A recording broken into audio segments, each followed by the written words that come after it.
দাও খাবি দাও।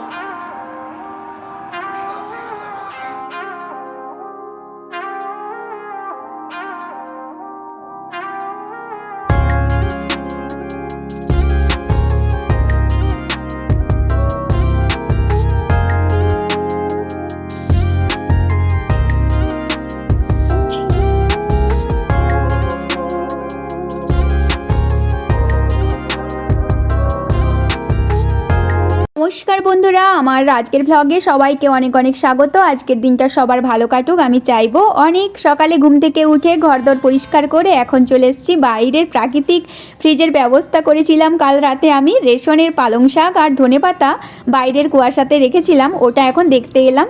আর চেয়ারের রং শুকিয়েছে কিনা তাও কিন্তু একটু যাচাই করে নিলাম। এখন চলে এসেছি ব্রেকফাস্ট বানাতে। অনেক দিন পরেই বলতে পারেন আজ পোহা বানাবো। তবে আমার প্রিয় আলু ছাড়াই কিন্তু আজ পোহা বানাবো। আর তার জন্য রসুন, পেঁয়াজ, টমেটো আর বেশ কিছু পরিমাণ গাজর নিয়েছি। আর রাজস্থানের বান্ধবী যে কারি পাতা দিয়েছিল সেটাই আজ পোহাতে দিলাম। আর একটা ডিমও কিন্তু দিলাম। পোহাতে কারি পাতা দিতে সত্যিই যেন পোহার স্বাদ আর গন্ধ বদলে গেল একদম। খুব সুন্দর একটা গন্ধে পুরো ঘর যেন একদম মোমো করছে। পোহাটা ওকে দিতে গিয়েই হলো এক কাণ্ড। দুধ গরম করতে বসিয়েছিলাম, দুধ পড়ে গেছে, পুরো গ্যাসের ওভেনটা যাচ্ছাতাই করে দিল। নোংরাটাতে কি আর রান্না করা যায় বলুন? তাই সকালে গ্যাস মুছেই ব্রেকফাস্ট বানাতে শুরু করেছিলাম, আবারও কিন্তু আমাকে এখন দুধ পড়ে যাওয়ার কারণে গ্যাস মুছতে হচ্ছে। গ্যাসটা মুছে স্নান করেই একদম রান্না চাপাবো। আজ পালং শাকের তরকারি করব আলু গাজর বড়ি দিয়ে। এই রেসিপি তো সবারই জানা। আর আজ কিন্তু নতুন স্টাইলে এগ কারি বানাবো, বিহারি এগ কারি। আমাদের কোয়ার্টারের নিচেই একটা নতুন ফ্যামিলি এসেছে, ওনারা কিন্তু বিহারি। ওই দিদির কাছ থেকেই এই এগ কারির রেসিপি শেখা। ওনারা যখন এসেছিলেন তখন রাত প্রায় 11:30 মতো বাজে। আর অত রাতে ওনাদের রুমে জলই ছিল না, খাওয়ারের জল, স্নানের জল কোনো কিছুই নেই। পাশের একজনকে বলেছিল কিন্তু ওনারা হয়তো ঘুমিয়ে গিয়েছিল, তো তাই শুনতে পাইনি কলিং বেলের আওয়াজ। তাই আমাদের কলিং বেল বাজাতেই আমি কিন্তু দরজা খুলেছিলাম, কারণ আমি তো তখন পড়ছিলাম, তাই জেগেই ছিলাম। তাই ওনারা একদিন আমাদের বিহারি এগ কারি দিয়েছিল খেতে।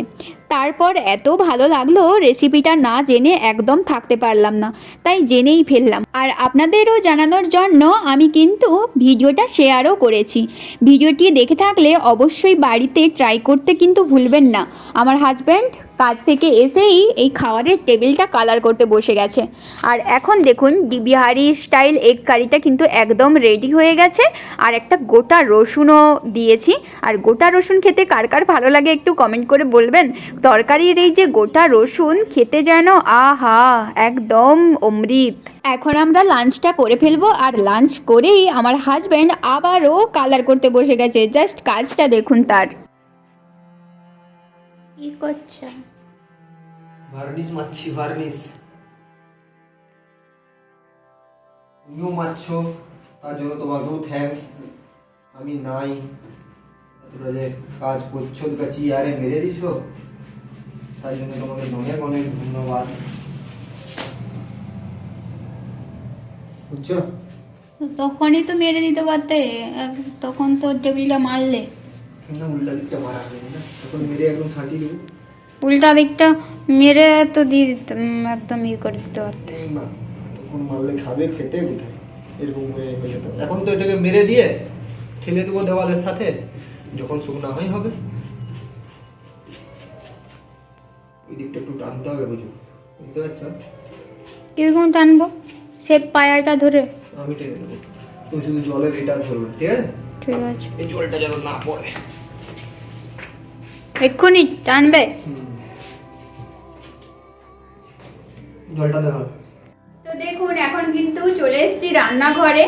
আর এখনো সন্ধ্যা আছে। তো আমি আজকে ভাবছি যে আমার হাজবেন্ড এলে আসার সঙ্গে সঙ্গেই কিন্তু আমি ওই গাজরের হালুয়া দেব। গাজরের হালুয়া বানাবো না গাজরের কাটলি বানাবো, মানে কাজু কাটলির মতন বানাবো, সেটা আমি এখনো বুঝতে পারছি না। দেখা যাক কি হয়। তো মানে গাঢ়ত্ব অনুযায়ী বুঝতে পারবো। আর যদি বেশি সময় লাগে তাহলে হালুয়া বানিয়ে দিয়ে দেবো। তো এটাই ভাবছি। তো চলুন এখন গাজরগুলো নেওয়া যাক। রেশনে তো আমি তো বলেছিলাম রেশনে প্রচণ্ড পরিমাণ গাজর দিয়েছে, তো আমি এতগুলো পরিমাণ দেব, কারণ আমার বরের ফ্রেন্ডদের বাড়িতেও আমি কিন্তু কিছুটা গাজর দেব। গাজরটা একটা পড়ে গেল। তো এগুলোকে আমি এখন ভালোভাবে কিন্তু ধুবো, না এগুলো প্রচণ্ড নোংরা আছে। তো এই যে গাজরের যে শিকড়গুলো না, এইগুলো কিন্তু আছে। তো এগুলো কিন্তু আমি এখন ভালোভাবে ধুয়ে নিই, তারপরে কথা হবে। দেখুন এখন কিন্তু গাজরগুলো সুন্দরভাবে কাটা হয়ে গেছে। এখন এই অপরিষ্কারগুলো ফেলে দেবো।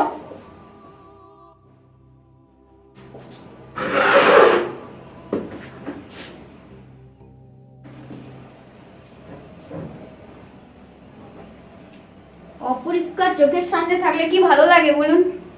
একদমই ভালো লাগে না।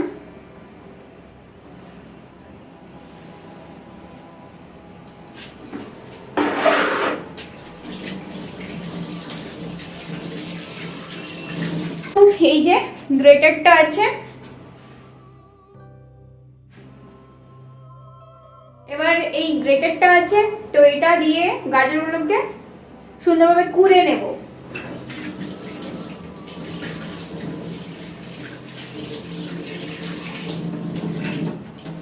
এটাকে কাদ্দুকাস করে নিতে হবে। সবচেয়ে ছোট যেটা সেটা আমি করব, এই যে এইভাবে। হচ্ছে কিন্তু বেশ ভালোই হচ্ছে। তো আপনারাও কিন্তু এভাবে গাজরের হালুয়া বানিয়ে ফেলতে পারেন তাড়াতাড়ি। যখন ছোট ছিলাম তখন কিন্তু আমার মা এরকম গাজরের হালুয়া বানিয়ে খাওয়াতো, কারণ গাজরটা আমার কখনোই ফেভারিট নয়, মানে এখনও পর্যন্ত গাজর খেতে কিন্তু আমার ভালো লাগে না।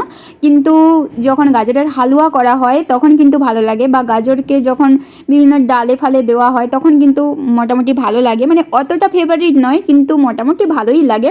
দেখুন কত সুন্দর কালার এসছে আর কত সুন্দর লাগছে দেখতে, যেন একটা ফুলের মতো লাগছে।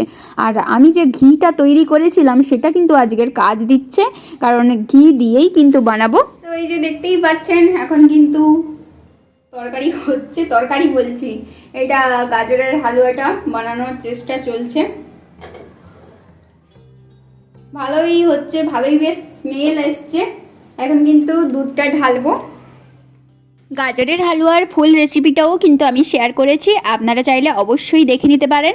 আশা করছি আপনাদের ভালো লাগবে। আর এটা কিন্তু খুব ইজি রেসিপি, আর যারা যারা আমার মতো গাজর পছন্দ করেন না তো তাদের জন্য কিন্তু এটা কিন্তু একটা ভালো খাবার। তো আর দেখতেও দেখুন কতটা সুন্দর লাগছে। কিন্তু আমি প্রথমেই গাজরের হালুয়া বানিয়ে আমার হাজব্যান্ডকে, মানে আমার পতিদেব, তাকেই দেব। তারপরে মানে গাজর কাটলিটা তো একটু টাইম লাগে, তো তাই জন্য একটু কিন্তু টাইম লাগবে। ওটা আমি কালকের সকালে বানাবো, আজকের তো আর হবে না। ওটা ঠান্ডা হবে, অনেকটা টাইম লাগে, বসতে টাইম দিতে হয় ওটাকে, তো তাই জন্য আজকের আর হবে না। তো এখন আমি আমার হাজব্যান্ডকে খেতে দিয়েছি, ওর রিভিউটা শুনি, দাঁড়ান।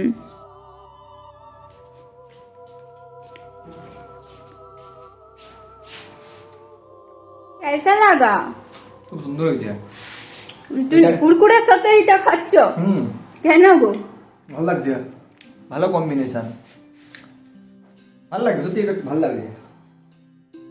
আর নিবে? গাজরের হালুয়াটা দুজন মিলে খেলাম। আর এখন একটু গাজর কাটলি বানানোর জন্য তারই চেষ্টা চলছে। এই প্রথমে ঘিটা দিয়েছি, থালায় ঘিটা দিয়ে তারপরে সুন্দরভাবে বসানোর চেষ্টা করছি, দেখা যাক কি হয়। এটা কিন্তু কাল সকালে খুলবো। এখন এটাকে সুন্দরভাবে থিতিয়ে রেখে দেব আর একটা ঢাকনা চাপিয়ে। তো এটা করার পরে এটা জাস্ট দেখতে পাবেন পুরো কেকের মতো লাগছে, বাটারস্কচ কেক যেরকম হয় না, একদম সেম টু সেম বাটারস্কচ কেকের মতনই লাগছে। তো আপনারা নিজের চোখে দেখলেই বিশ্বাস করবেন। আর আমার হাজব্যান্ড কিন্তু এই ভিডিওটা একটু বানিয়ে দিচ্ছিল, জাস্ট দেখুন, এটা কি কেক নয়, বাটারস্কচ কেকের মতোই লাগছে পুরোটা। জাস্ট দেখুন, আমার হাজব্যান্ড আমার দিকেই ফোনটা ঘোরাচ্ছে। আর ও না ভিডিও বানায় না যেহেতু, তো তাই জন্য ও ভিডিও সম্পর্কে কোনো আইডিয়া নেই। দেখুন একদম সেম টু সেম বাটারস্কচ কেকের মতোই লাগছে দেখতে। দেখতে, আর খেতেও কিন্তু খুব সুন্দর হয়েছে। জানি না কালকে সকালে কাটবো কীরকম, কাটতে পারবো কি না, কিন্তু এই যে গোল শেপ একটা দিয়েছি এটা কিন্তু বেশ ভালো লাগছে দেখতে, খুবই সুন্দর লাগছে। ছোটোখাটো একটা কেকের মতনই আকার নিয়েছে। তো আমার তো দেখেই ভালো লাগছে, কারণ ফার্স্ট টাইম ট্রাইতে যদি এত সুন্দর হয় তো আমার বেশ ভালো লাগছে এটা ভেবেই। আর এটা খেয়ে তো আর সারা রাত থাকা যাবে না, তাই জন্য একটু আলু ভাজবো আর বাদাম, আলু আর ওই পেঁয়াজ কুচাবো। আর আমার হাজব্যান্ডই খাবে এটা, আমি কিন্তু একটু আমার খেতে ইচ্ছা নেই, জানি না খাবো কি না এখনও কোনো ঠিক নেই। কিন্তু এই যে আলু একটু ভেজে দিচ্ছি, আর এটা কিন্তু নতুন আলু, এবারে রেশনে নতুন আলু দিয়েছে। ওই যে নতুন আলু মানে যার ছিলকাগুলো খুব সহজেই ছাড়ানো যায়, তো সেই আলুগুলো। জানি না এটার কেমন টেস্ট হবে, আজই প্রথমবার রান্না করছি। এবার থেকে তো এই আলুই বেশি চলবে, আর পুরানো আলু তো আর পাওয়াই যাবে না বলতে গেলে। তো আলু ভাজাটা কিন্তু কমপ্লিট হয়ে গেছে, এখন আমি ওকে খেতে দিতে যাব। আর আমার ভাবছিলাম আজকের এখানেই ভিডিওটা শেষ করে দেবো, কিন্তু আমার হাজব্যান্ডের ভালোবাসা দেখে আমি ভাবলাম আপনাদের সঙ্গেও একটু শেয়ার করি। না না খাবো না, তুমি খাও, আমি সেইটা খেলাম না, পেট ভর্তি হয়ে গেছে। ভালো লাগেনি আমার, খাও না তুমি। আমার তো একটু খেয়ে দাও, একটু খাবি দিচ্ছি। নো, একটু খাবি দিচ্ছি, দাও খাবি দাও।